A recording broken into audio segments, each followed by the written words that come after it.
Hi, welcome to the Liberating Effect. I'm Michelle Overstreet. This is a podcast with the Rabbi Mendy Greenberg and Isaac Smoldon, and we're discussing the book Letters for Life that is by Levi Shmotkin, but it's actually about stories from the collection of the Lubavitcher Rebbe. That's right. You've been working on your Hasidic pronunciations I'm all over the over. course of this Yeah, podcast. yeah. It's actually I'm the learning. name of a little village or a town in Russia, in White Russia. Oh, Yeah. how fun. Mm-hmm. Which, And- by the way, Lubavitch is, Luba in Russian is love. Oh, it So is. Lubavitch is city of love. Wow. Yeah. That's very cool. Mhm. I knew a young lady whose name was Luba, a little Russian That's what it means. lady. Yeah, I love that. I didn't know that. I wish I had known that when I was working with her. We're on chapter 10 today, and the title of the chapter is "Don't Battle, Pivot." Yes.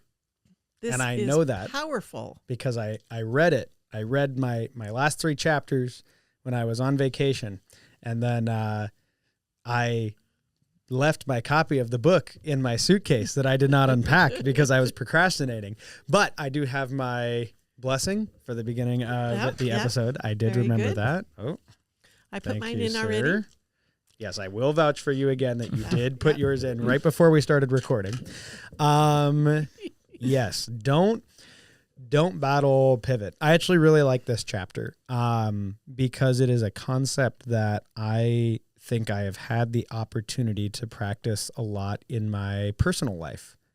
Because when I was a freshman in high school, I was 5'2", 115 pounds, and I was in classes with people that were typically much older than me, and I played a lot of sports with people that were much bigger than me, and one thing kind of leads to another, but I was always a small kid growing up, and so I had lots of opportunities to practice this concept where you can either choose to be a victim of circumstance, or you can take those people that may see your size or see your demeanor, because I also had the bad combination of not only being this tiny little kid, but also running my mouth a whole lot. It's a really bad combination. But you can take that, and you are given the opportunity to take those people that you are interacting with, perhaps in a negative way, and instead flip those people and turn that to a positive. And some of those individuals that maybe I had some negative interactions with early on in high school or middle school or what have you, are now very dear, close, personal friends, because rather than trying to combat them directly, you have the opportunity to take that negative and instead reflect kindness and positivity back. And that was what really struck me as to the major theme of this chapter for me personally. It's interesting because also one of the things that we talk about here is not only between us and others, but also within ourselves. That so many times we find ourselves, struggling with a negative thought, with a sad thought or anxiety, and very often we want to fight with it. We want to struggle with it. We want to, wrestle with it. And the message here is, don't, on the contrary, ignore it. Don't fight with it. Don't wrestle with it. But on the contrary, to shift our mind and shift our thoughts to a different place, and not even to make it, not even to fight with the fact that I'm thinking about it, right? Because that itself is thinking about it, right? But just have ready ideas, have like in your storage, ready files that you could open about other topics, about other themes, and it's not necessarily specific to which theme, but something else. Mm-hmm. And this way, when something that brings us down, negative thoughts come to us and bring us down, instead of fighting with it, instead of not thinking about it, think about something else. Yeah. And that is actually a way to really relieve ourselves from those negative thoughts. I can't remember the example they use in the chapter, but it's like you said, you say, oh, just don't think about that. Just don't be sad. Just don't allow yourself to fixate on that. It's like saying, don't think about pink elephants. Well, what's the first thing that you think about? Everyone think about exactly Pink elephants. right. And so, in the course of reading this book, I sat there and I laughed. My wife asked me when we were sitting there, what are you laughing about? And I said, so right when we left, this was the start of the windstorm here, right? Mm-hmm. We weren't home. We had a lot of problems with the home. And we had that temptation to sit there. We're calling people. We're like, can you try to get our furnace working? Can you check on the roof? Can you do this? Can you do that? And we're sitting there and we're supposed to be on vacation. All I can think about is the stupid roof and how I can't fix it right now. And then I read this chapter, right? And I'm like, oh my gosh, they got me again. The book got me again. And so, I've been going around and driving everyone crazy, especially if you work with me, Ozzy, about, when we have these issues about saying, well, isn't this a fantastic opportunity to practice gratitude or patience or thankfulness or whatever? And, I was telling both of you about this right before we started recording, but I said, isn't this this windstorm, this thing that we can't control because we don't control the weather and we can't do anything about because we're in a different state? Isn't this a fantastic opportunity to just enjoy the fact that we're here together in Hawaii? It's a fantastic opportunity to do that. And so then we looked for, anytime we started talking about the house or, we need to call this person or we need to do that or what about this? We tried to look for something to, hey, you want to go snorkeling? or we should go for a walk. We should go to a restaurant. We should make dinner or what are we going to make dinner for tomorrow? Let's try to figure out a dinner plan for the rest of the week. And it was, I think it would have marred our vacation, but we had this concept presented to us right at the beginning. The first book that I finished, I had my 3 chapters left that I had needed to take my notes for, and this was the first book that I sat down and finished. It was perfect. Wow. So it actually really helped you enjoy a vacation. Absolutely. That's amazing. Yeah. Nice. Very That's beautiful. nice. Yeah. And go ahead. Yeah. Oh, I wanted to ask you, Rabbi, if you would talk a little bit about the Hesech Hadat. Hadas, yeah. So Hesech means, Hadas, Das means knowledge or wisdom or paying attention. It says in Genesis, Adam knew Eve. Mm-hmm. The word for that is Das, is knowledge or knowing. So Hesech Hadas means to move away your mind. So Hesech means to move it away, and Das is mind, to move your mind away. So this was one of the key tools, as you see in this chapter, that the Rebbe many times told people that were complaining about different things that were bothering them, bogging them down inside, Hesech Hadas. And he actually writes to a professional over here that he doesn't know. She asked this professional, we don't know what the professional she was, she asked the Rebbe for advice on how to influence her patients. And the Rebbe says that one tool which is very useful and people do not use is this concept of Hesech Hadas, which is to move away your mind, to stop thinking, to stop nitpicking negative thoughts, but move our thoughts, as you said. Think about Hawaii. While you're worried about your roof, your this, that. So obviously it doesn't mean, so there was a few levels what we spoke about, that speaks about in this book. There's few levels of the type of thoughts we have in our mind. There are things that bother us that are totally outside of us, that are, so in other words, someone's financial issues or someone's medical problem. These are things that are outside of us. They exist whether we like it or not. So then there's the other types of things that are like, things are more internal, like, but yet they don't exist only in our mind. So for instance, an addiction or anger issue. And then there is things that their entire existence are only in our mind. So in other words, like this stop sometimes thinking about, a stupid mistake we did, and something that we can't even fix, even if we thought about it. So these are things that could, marinate in our head for a long, long time. So obviously regarding the types of things that only exist in our mind, for sure the best thing is to stop thinking about it. And again, as you mentioned, to say to stop thinking is almost impossible. You can't stop thinking about something. It's like saying not to think of pink elephant. But it means is to proactively think about something else. And we could do that. Our minds are always thinking. It's like the river is flowing always, no matter whether we like it or not. Thoughts are going to come into our head. Negative thoughts, positive thoughts, things are going to come to our head. The question is, what do we do once that negative thought comes to our mind? What do we do about it? And we could choose to focus on it and to sit with it, or we could choose to choose something else to think about. And however, sometimes we think it's impossible. It's not impossible. Like if someone will walk into the room and all of a sudden talk about something totally random, you would right away start thinking about that thing. Yeah. So we are able to, with thought and with intention, to shift our mind to think about something else. But then there is things that that let's say it's a medical issue. Let's say it's a financial issue. Let's say it's a relationship issue. These are things that exist outside of our mind. They're real things. So the question then becomes: is the answer that we just hesach hadas, we just ignore our mind, we just move our mind away from it and think about something else? That's not going to solve the issue. Someone is sick; they need to go to a doctor, right? It's not going to help by you ignoring it.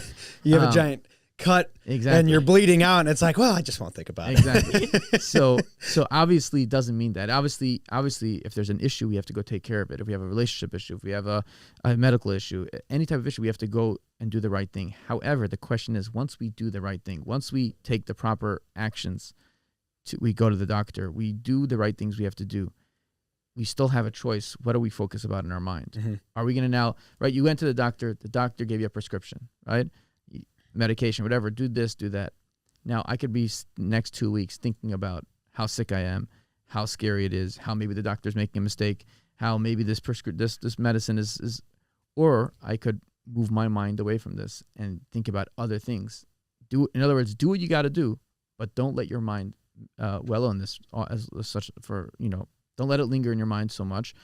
And that is very helpful. That helps us in so many different ways. And you can see how the Rebbe suggests that in many different situations, whether it's business, whether it's being overweight, whether it's being marriage issues, in so many different situations, the Rebbe suggests stop thinking about it. Don't think about it so much. Think about other things, and automatically by not thinking about it, that will ease and make the issue a lot less. Yeah, I think Michelle, this concept, something that stuck out to me is this concept is something that you, from the very beginning, I think identified as something very powerful. That how many times in these letters is the advice to go directly confront the problem head on and solve it. When someone is coming and they are worried about school or they are deeply depressed, the answer always has seemed to be go volunteer somewhere, go work with these folks over here, go do this activity. And from there, the problem has either melted away or become irrelevant. And this is kind of now almost we're working backwards to really the heart of what that concept is with this chapter. Yeah.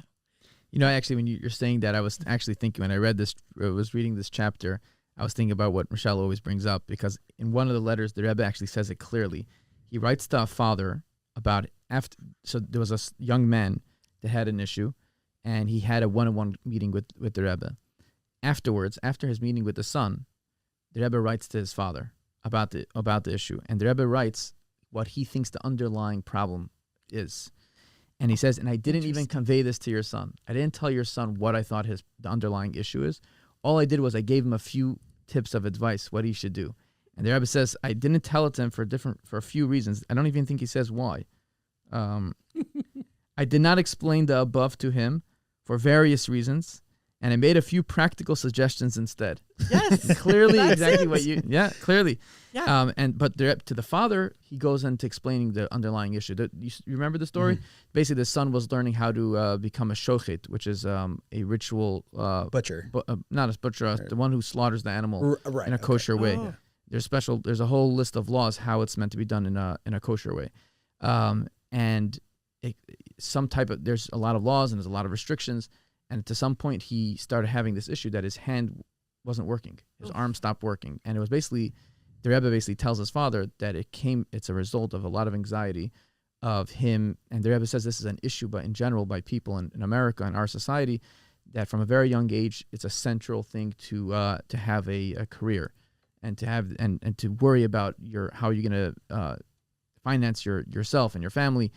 And this kid was so nervous about doing a good job because this is his only source of income. Mm-hmm. If he messes up, and that's what caused him to have this illness or this issue with his hand.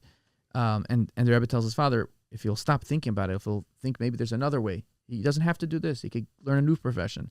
This doesn't have to be his only source of income. In other words, calm down, take a chill. So you won't be able to be good at this. You'll be good at something else. Your hand doesn't work. Don't get nervous. Think about it tomorrow. Think about it the next day. Why? Because the constant obsession and thinking about something so much, that itself is what very often causes the problems. Oh, yeah. There's a sentence in here that says the more a person succeeds in stopping to dwell on their condition and treatment, the greater ability their body's natural healing and curative powers to function with increased vitality, and it brings about healing. Yeah. So it isn't just in your mind, it's also in your body. That's right. That this whole concept of letting go, really, and isn't that what the whole book is about, is letting go and letting God, creating space for God to work in your life and in your purpose by getting out of the way. Yeah. And I think that's really hard. I think that's really hard. I think we tend to sort of overanalyze and identify the minutia that might be in the way, and the truth is that deep breath of and just letting go and letting God do his thing and believing in the purpose that you're put here for. That's right. Yeah. When I use myself as an example, I don't want to make it sound like I was doing it really well. In fact, the reason why I had so many opportunities to do it is because I kept going back to the fact that we were obsessing over stuff that we couldn't control, right? But sometimes there's a piece with knowing that you just have the option. I think knowing that you're not going to, that naturally you are going to worry about these sort of things. It's in our nature to worry about these sort of things. But just because you keep coming back to that doesn't mean that each opportunity you're presented with, you don't get to make that choice. That's right. And like you said, there were times when we needed to call people. Okay, the wind has stopped. We actually do need someone to try to get our furnace working so that our cats don't freeze to death and our house is okay. But then it's a check. Is there something I could be doing? If yes, I will do that thing. And then I go back to the top. Is there something I can be doing? If no, then I'm moving on to something else. It's so, and that's another concept I think we've talked about in the past with this book and these letters specifically, is it's very formulaic. It's very, very easy to just follow the step-by-step instructions. Just if yes or no. Is there something I could be doing? Yes. Oh, well, then I'll just do that thing. No? Okay, well, then how about I find something else that's going to be productive? Right. And so many of these chapters comes back to that. This chapter for me really started to put, you're starting to see the bow on the end of this book, I think, with this chapter. Yes. I think this is a very powerful concept. And I know some people, when they hear just the concept of, not paying attention to something, they feel it's like a cop-out. You're trying to get away from the issue. Yes. And no, it's not. The idea is that a lot of times the issue is made much bigger because we're thinking about it so much. If we stop thinking about it so much, you'll look back a month later, 2 months later, you're like, that was not such a big deal. Yeah. There's a letter from 1956 outlines 3 types of problems in relation to the human mind. This kind of goes to what you were both saying. There are many issues whose existence lies outside the person. Other issues that at least have existence within the individual's inner self. And finally, there are those issues whose entire existence consists of the person's thinking about them. That's right. And in the scope of that, he basically says, just stay positive, right? Mm-hmm. Just stay encouraged, and there's probably no grounding to any of it. That's what it says. Yep. And that made me think about the old statement that when you have a worry, that only like 2% of the things that you worry about actually come true. Right. And that always makes me laugh, because I frequently will think like, well, what if this is a 2%er? Like, what if I'm in it right now and I don't even know it? But I think the fact of letting go of that is really the key. Right. Because it doesn't matter whether you worry about it or not. Right. Yeah. It's not going to help. Not going to make a difference anyway. Yes. Yeah. Yeah. Right. So anyway, Yes. I love this book. It is so reassuring about just being able to kind of put your shoulders down and do life. Yeah. That's right. And I think, Rabbi, to your point, less about ignoring the problem and hoping that it will go away, but making the decision that I'm not going to let this problem affect my relationships, affect my life, affect everything else. This problem, like breaking it down by those categories, maybe it is affecting this aspect, this relationship with this person or this thing at work. But you talk about this with the staff all the time, Michelle, is, sometimes there's problems, there's crises with clients, but at the end of the day, when we go home, to use work as an example, you get to close the door on that problem. Yes. That problem does not spill over into my relationship with my spouse or my children or my friends. I get to make the choice. I might think about it. It might be a very big crisis. It might be something that is very hard not to think about because it could be horrific, but you get to actively ignore it. There's a difference, I believe, between actively ignoring something and passively ignoring. Passively, you let the problem come to you and you're like, I'm just not going to deal with my responsibilities. When I'm actively ignoring it, I'm saying, I have made every effort to deal with you today. I can do nothing more about you. And so, good day, sir. Yes. That's right. I will pick you back up tomorrow That's right. when there's more to do. That's right. And I actually remember seeing once an answer to a student who was complaining about negative thoughts. And I think it was a private audience with the Rebbe. And the Rebbe said, better initially to try to have, holy thoughts to think about instead. Torah thoughts of the Bible, thoughts of the Torah.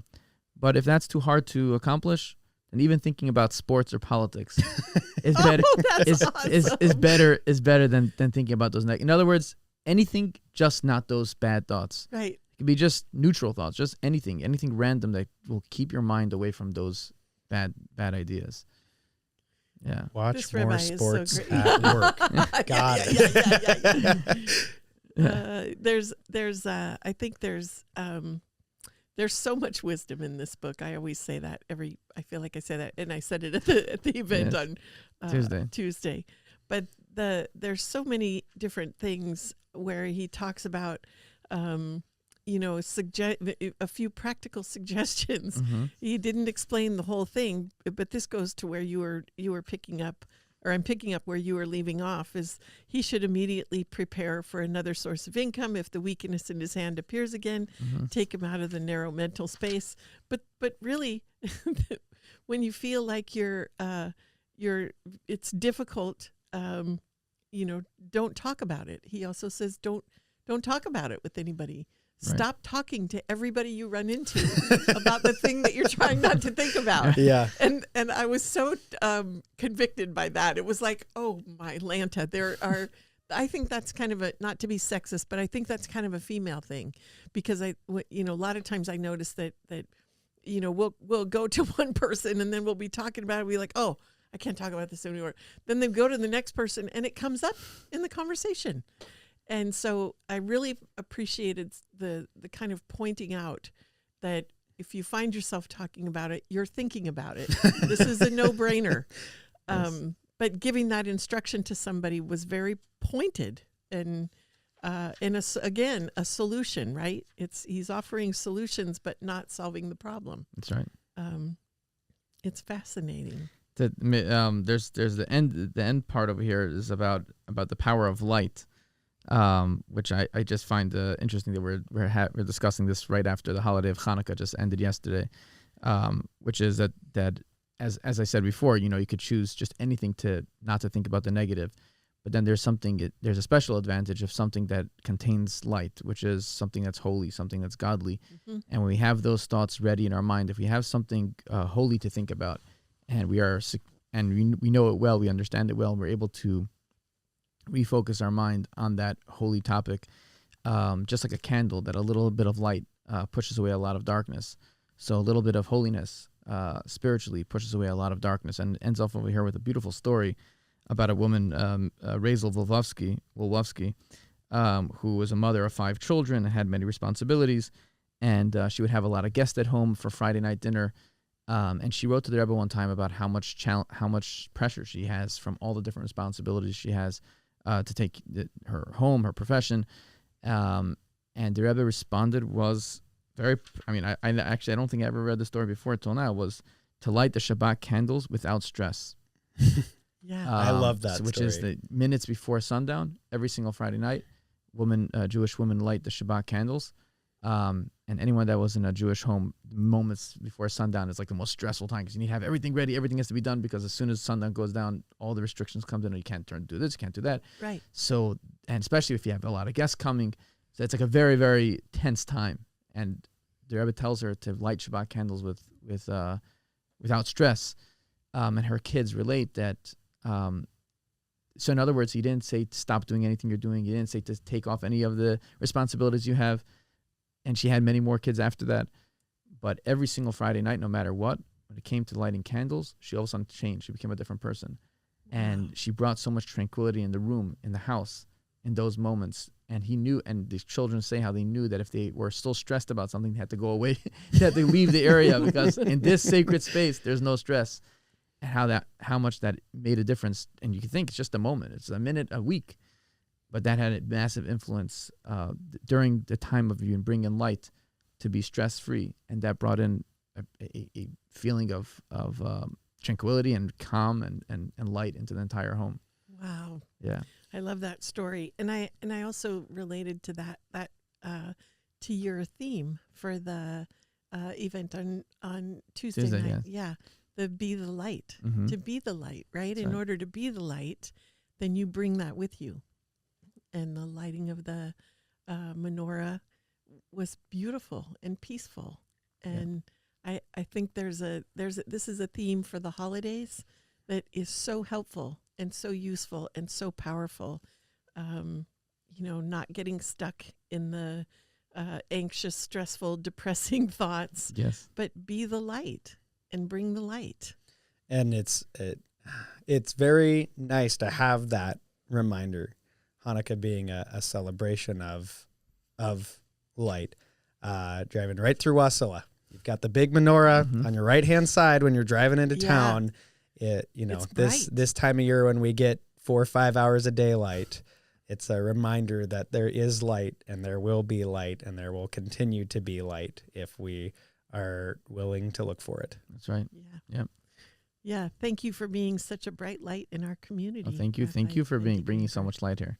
Yeah. It's very fun to just explore some of these topics, and I'm grateful for both of you. I hope that you have wonderful holiday. To everyone listening, wonderful holidays with your family, and enjoy some time of peace and Thanksgiving, and that you're encouraged by being with those that you love, but also by not worrying about little things. So do you have any final thoughts that you want to add? Anything you want to?